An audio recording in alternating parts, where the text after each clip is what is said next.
What if there was nothing wrong with you?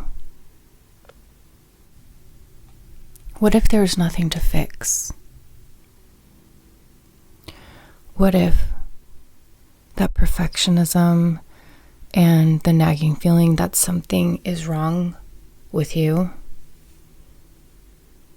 what if those thoughts were there to protect you? And they were formed maybe sometimes even before you could even speak, so that you could survive, so that you could be here today, so you could make it through and live. What if everything was actually right with you? How would seeing that differently, seeing the things that you think are wrong with you in a new way, or just completely flipping it on its side, and instead of seeking out what is wrong, seeking out what is right, asking yourself what is right, using your mind in a way that is helpful, asking what is right, versus unhelpful, asking what is wrong. So do you want the answers of what is wrong with you, or do you want the answers of what is right with you?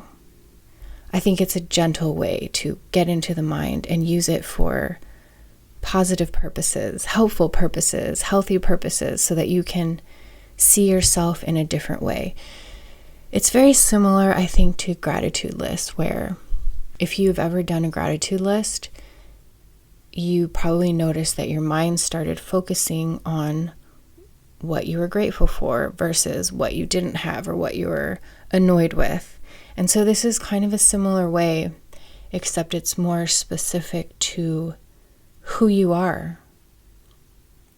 And to shift it is not easy. It's really not easy. And it's not as simple as just asking yourself, oh, what's right with me? But it is like one way in. That is one way to shift the perspective, shift the narrative, start looking for things. Because even if life really sucks and is really, really hard, there's always something in it, always something in it that is right, I believe, to some degree. Even if it's that you can hear, even if it's that you know, and that is sort of like a gratitude list, right? It's similar to gratitude. So I just would love to invite you to contemplate that question and see how things might shift a little bit, just like little pieces. And I do have a Google sheet that I created as a freebie so that you can have a place to track your shifts and focus on what is going right with yourself. What is going right in your day-to-day? What are you doing that you're not giving yourself credit for? All those little things really do add up. And so the mind needs the proof, I have found. The mind can be so tricky. Mine is very tricky. And if I can write those things down and use my mind power to reframe everything, I really do start seeing things differently.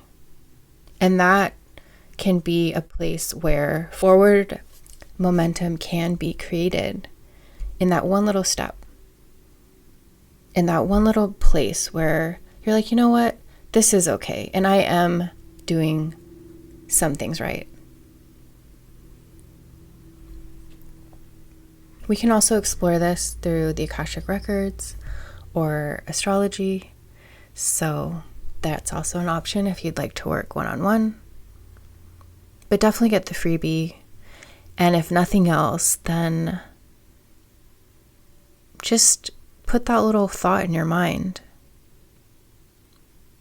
and see how your mind can help you in a different way just by shifting what you are asking. I also pulled a couple of cards. One is from the Wild Unknown Animal Spirit deck. It's the oyster. And the keywords are patient, secret keeper, hiding inner treasures. The focus and determination of the oyster is unmatched. Anything an oyster personality puts their mind to, they achieve with grace and charm. The only problem is oyster types often take their inner gifts for granted. They become shy or doubtful, and this can lead to withdrawing or protecting their deepest desires and life's work. When the oyster card appears, it's important to reveal your inner treasures. What is it you've been hesitant to share? The world is waiting to see. When in balance, feels blessed, generous, masterful. When out of balance, reluctant, gripping, clams up. To bring into balance, share something.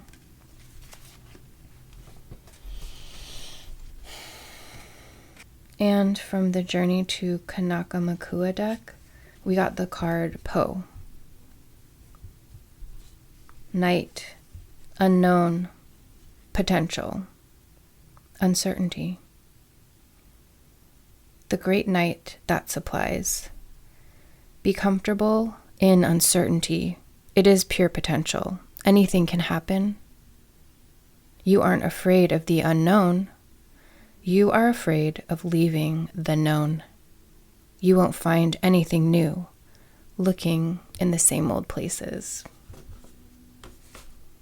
I'm going to go into the Akashic Records to see what they want to say about these two images coming together in relation to changing the question.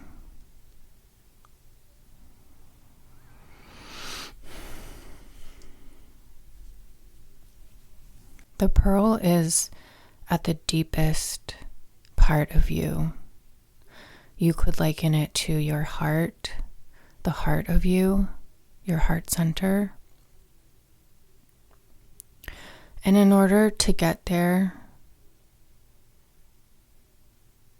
it seems that you must be willing to go through the uncertainty of not really knowing exactly what you're doing. And the uncertainty also feels related to letting go of that question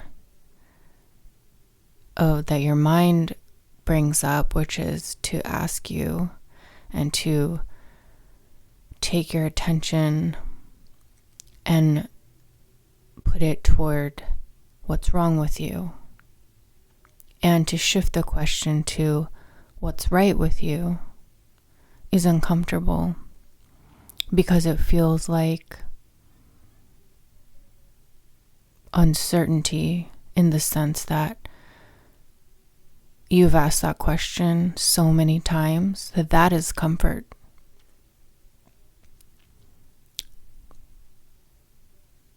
Looking for what's wrong is way more comfortable than looking for what's right. But what's right is that core part of you, that pearl, that is so perfect. And that is the gift that wants to be shared, your true essence, and that part of you and your heart that is only you. Only you have that.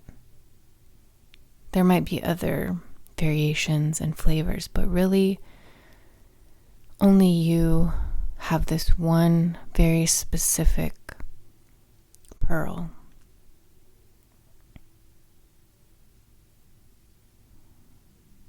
And the pearl is deep within the waters inside the oyster, deep in the ocean. And so we have to dive into the unknown, those deep waters, in order to retrieve the pearl.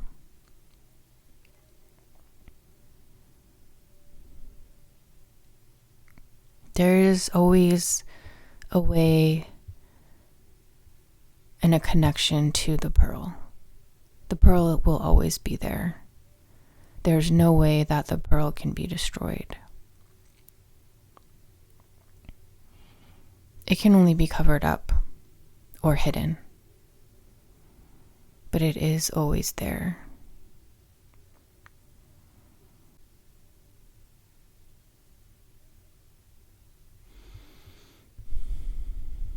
So, going back to the image of the darkness and the unknown, it's sort of like touching in, feeling in, here and there when it's possible,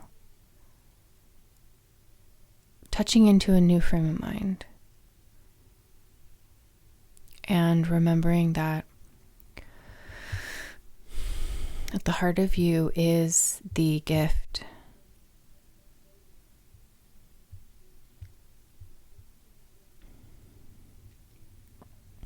And I'm asking that all mental blocks can be cleared right now,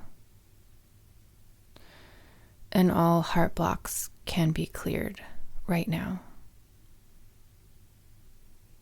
If you'd like to take a deep breath, I feel a tingling on the right upper side of my head, which feels like a confirmation that the energy is shifting.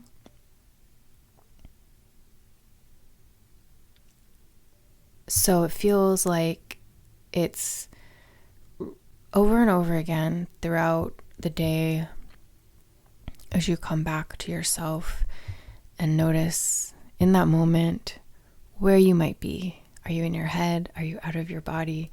Are you in your heart? And where do you want to be?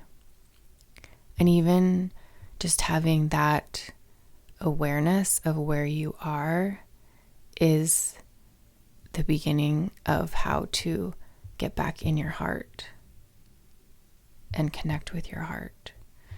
The pearl that's in your heart, the gift that is you.